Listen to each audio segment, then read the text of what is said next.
Good afternoon, friends, and welcome to the final episode of our Massachusetts camping trip. This video is going to start off a little slow because, as you've seen at the end of the last video, in this scene right here, kind of depressed vibe. It starts off slow, but it gets better because things finally improve for us, and we'll, explain a little bit more as the video goes on. And be sure to stay tuned to the end because we have lots of states that Rachel is really excited to scratch off of our map here. Yeah, I love this thing. She's a big fan of the map, and so that's at the end of the video. But in this video, we're going to be in Vermont to the Green Mountains, and we finally got some good weather and an epic hike in, so we'll get into that now.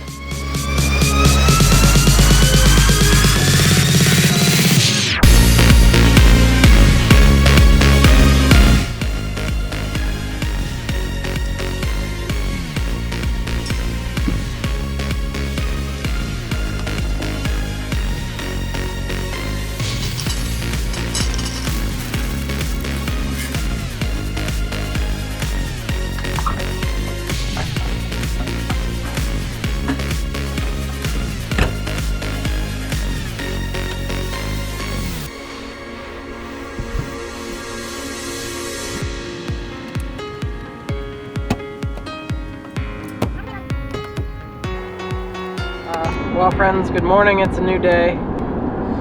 We're headed to Vermont this morning to Haystack Mountain. So we've been trying to do things a little different this morning, change up the pace some in hopes of something better. We're going to do the hike, which is what, 4 miles or something? Yeah, it's a 4.1 mile trail out and back to Haystack Mountain in the Green Mountains National Forest in Vermont. We've had pretty good luck with national forests in the past, so when we seen that we were close to one, it only seemed fitting that we would check it out.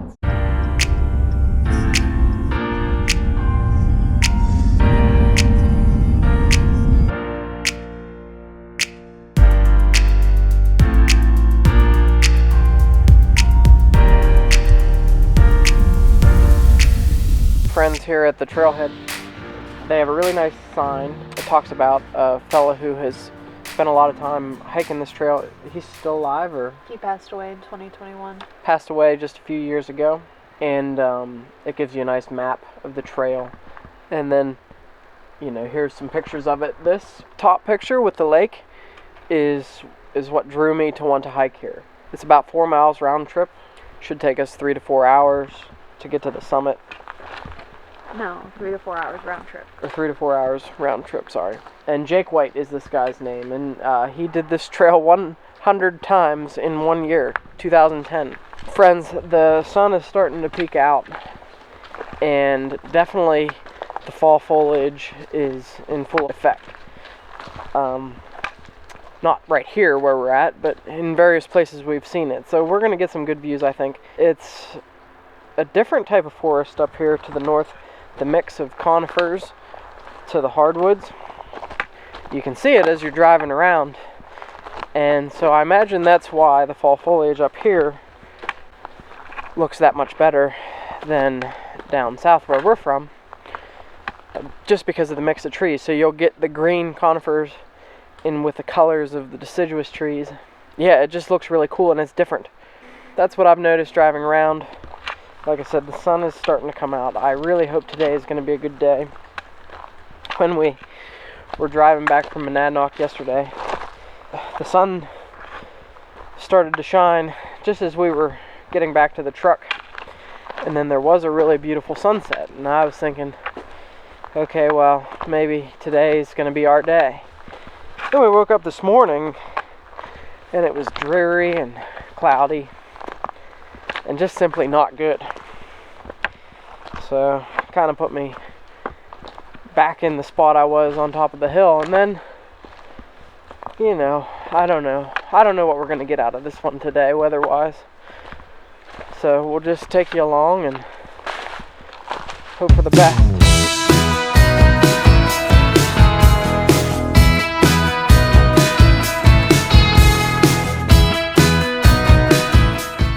Up until this point, we've just been walking on what appears to be an old road.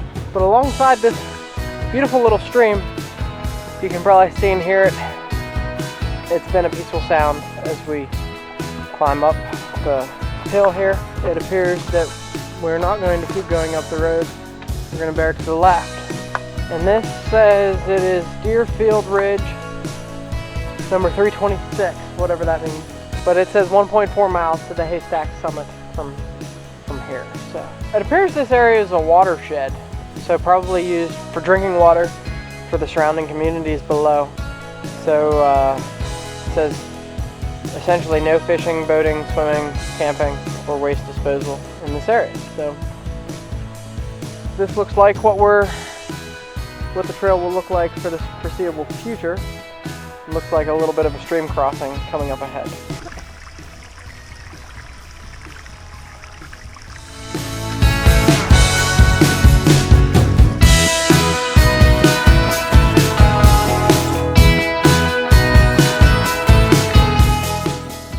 So friends, this hike, we're going up about 1,000 feet in elevation. So it's not like it's an easy hike. Now, we were just talking to some folks on the trail, and they said that there was no view when they were up there. It was nothing but clouds.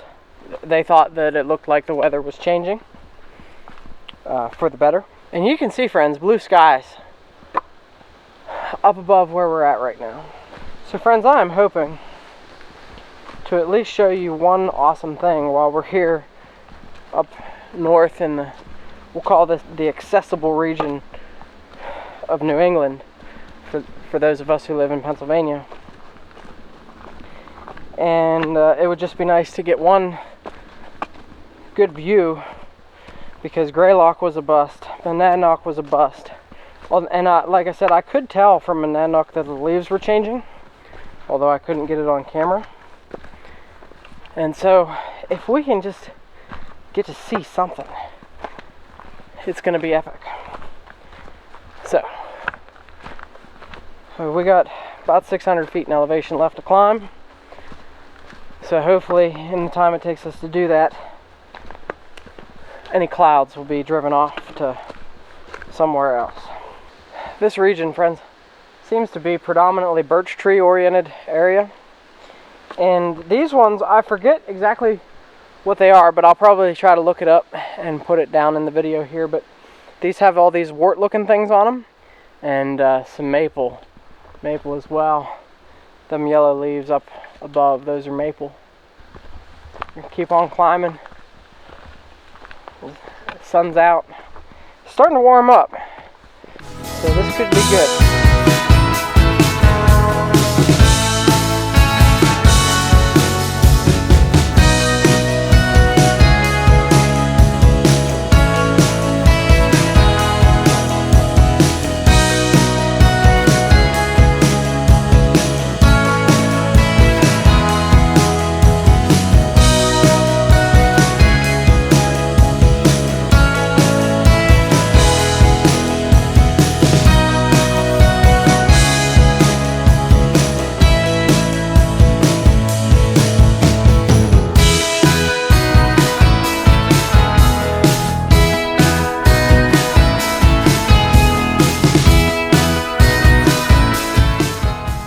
Friends, this is a very, very popular trail.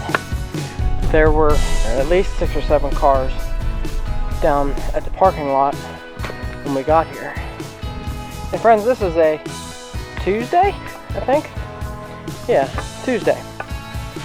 So, I would say if you tried to do this on a weekend, you can expect a lot of people. Because if there's this many people here on just a Tuesday, and like, we're not even in peak fall foliage yet, so it shouldn't be this crowded, but it is. We're getting close. This is what the trail looks like. It's really not that complicated of a trail. We're in a red spruce forest here, and it's very pretty. And you can see the sun is shining through the trees. So, I mean, the sun can really brighten your day, quite literally. Brighten your spirits, brighten your day. And that's why them dreary days that we have are so depressing, because when you don't see the sun for like 4 days, it gets to you. So this is a much better experience.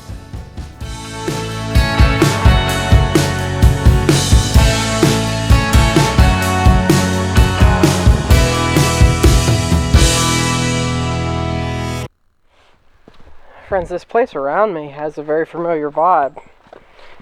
For those of you who watched our video where we climbed to the summit of Mount Rogers, you will remember the magical pine forest up there. Or at least that's what people were calling it. I believe it was red spruce and hemlock. But nonetheless, this place has the same vibe. Everything's covered in moss. There's ferns all through here. And they're kind of starting to die off because fall's here.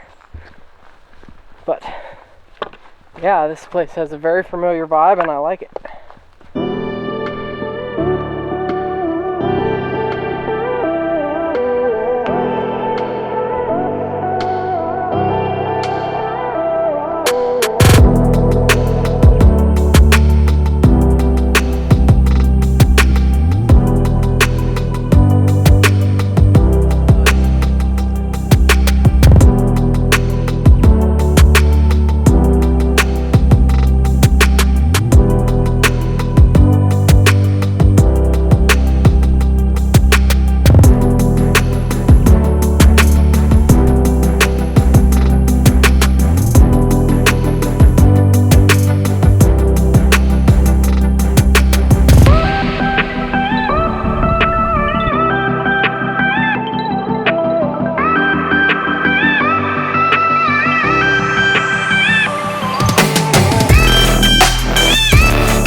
Well, how did we rate this hike?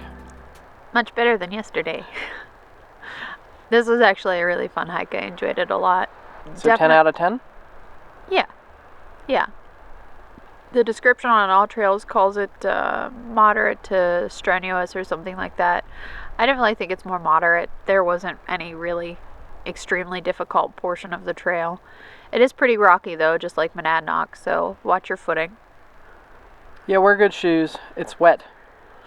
Yes. Yeah, the trail. Yeah, there's a lot of wet spots on the trail. But the views up here are really nice. You can definitely see Mount Monadnock, and you can see Mount Stratton also in the distance, another peak in Vermont. And there's a lot of places, I hope the camera's picking it up, but there is fall foliage out there. There's red and orange and stuff, and it is beautiful. Yeah. It's still a little hazy, so it's not like clear, but it's clear enough you can actually see today, so that's a good. The atmosphere up here is really nice with all the, I don't know what kind of trees these are, to be honest. These look like fir maybe of some sort. So maybe they're balsam fir or some other kind of fir. They're not a spruce. They don't have pointy needles.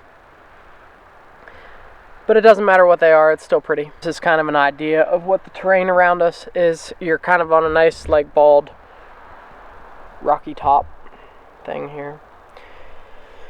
We're going to head back to the truck, and then we might check out a bakery or some such thing along the way. And then our plan is to try a new beef stew recipe. Mm-hmm. So when we try new recipes, I try to bring it to the channel. So I've been kind of neglecting the food portion of this trip. We've been doing a lot of the same thing, but we've done beef stew before, but this time it's different. It's different. So stay tuned for some good food. We hope anyway. Yeah. You're always running a risk when you try a new recipe. Yeah. So fingers crossed. My friends, we've got a good fire going here. We made it back to the campground. The bakery we wanted to go to was closed. But shout out to this campground down at the office and general store. They actually have baked goods there, so we got some donuts here, so it worked out just as well. This place is Country Aire Campground. The link will be in the description as well as contact information. This would be a good place to stay if you're coming up to Massachusetts and you want to do hikes in Vermont like the one we did today, or Monadnock, or anything around Mount Greylock this is real close to. We, I guess, have decided to probably come back here in like 2 years or so. Yeah. Rachel was actually saying she wanted to try to attempt to do Monadnock again at some point, maybe pick a different route up. So we think this area has a lot to offer. Just the weather while we've been here has been quite horrible. So today was nice though, so we got lucky there. Want to also comment on the kindness of people that we meet while we're out adventuring, especially as it relates to RV parks and stuff. Our neighbors just up the way, they had a little bit of extra firewood, and when I say a little bit, it's quite a bit, because what's in the fire in this is all from them. So we appreciate things like that, and try to reciprocate as much as we can. And we got the fire going good though, so we're gonna get out the tripod and Dutch oven and start on the stew here shortly. So that's something we haven't done for you in a while, actually probably a year since we've done Dutch oven cooking. So we're gonna give this new beef stew recipe here a shot. So we're getting our Dutch oven hot here. Dump some peanut oil into it, brown the meat in the peanut oil. Then we've got a mix of liquid. I think it's got some apple cider and some other stuff in it. We'll show you the full recipe in one way or another in this video. But as soon as the meat's brown, I'm going to dump that stuff in it. I have that in a bowl all ready to go so that I can just dump the whole bowl of stuff in there. So I'm going to try to set the camera up to film what I can here for you.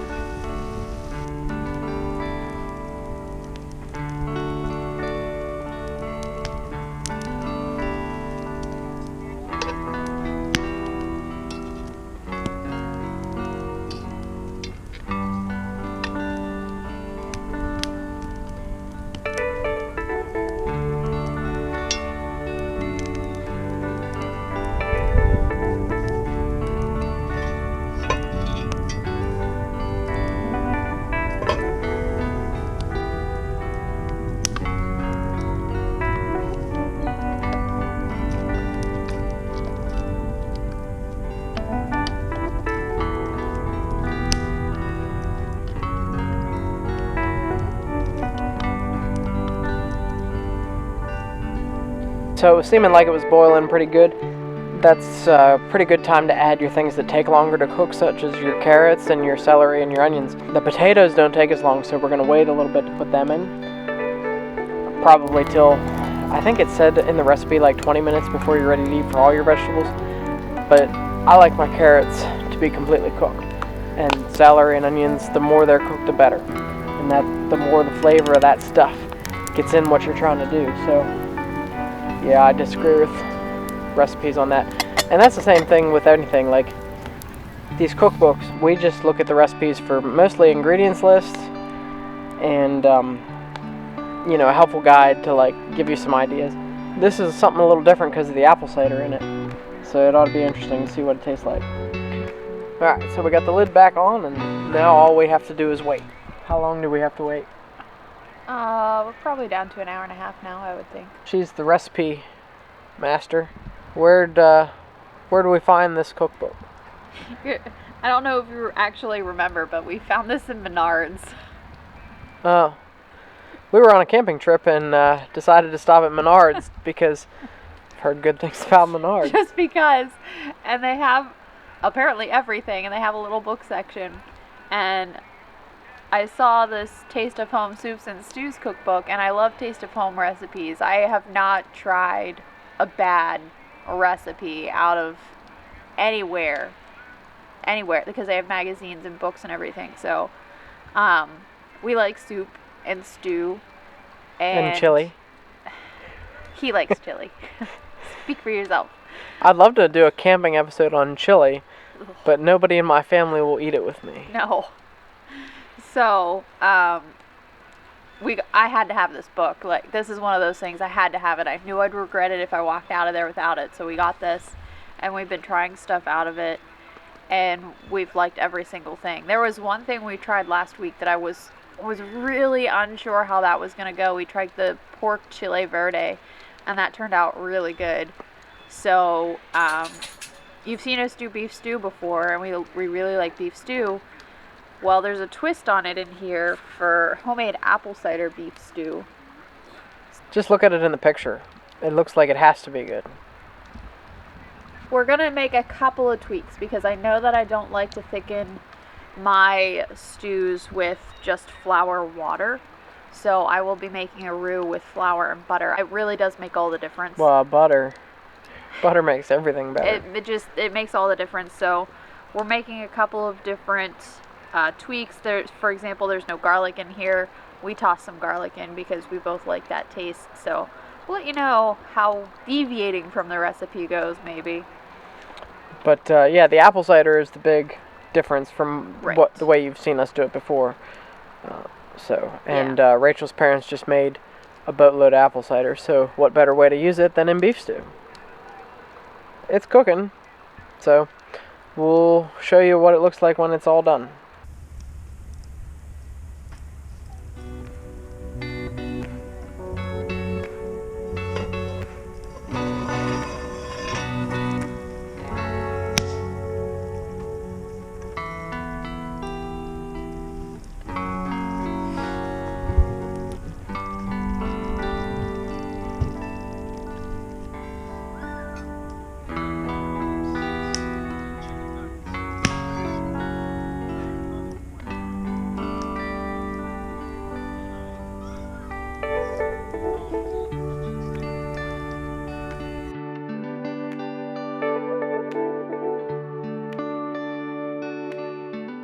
What do we think of the beef stew? It's really good. Is this the best beef stew recipe ever? Yeah, almost. I think there's some more tweaks I'd like to do. It's almost just a touch too sweet. Just a touch. Yeah, I could say that, but But other than that, it's really good. all right. So, Taste of Home cookbook beef stew recipe. I'll put a picture of it in the video so you can pause it and look at it if you want. So, what states have we visited in this series? Okay, well, I'm only counting Massachusetts, New Hampshire, and Vermont. So we're going to disagree a little bit here on the fourth one. It's a bit of a contested one. We only drove through it, so I don't think it should count. I think you got to count it because we drove through it. We were in it. Yeah, but we didn't do anything in it. We came up through New York because we went to Albany to Country Falls and then cut over into Massachusetts.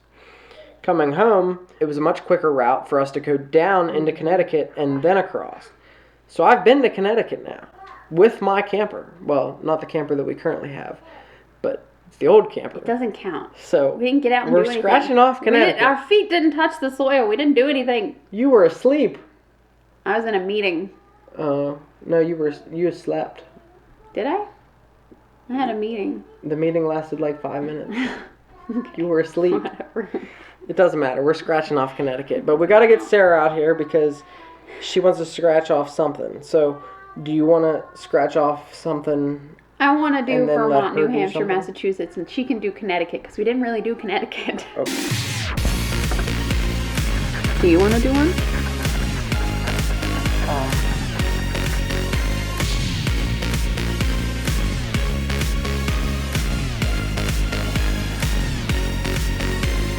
Sarah! So, you're just doing this here. You're not doing this here. So I'll hold my thumb over it and you can give her the thing and she can scratch off Connecticut.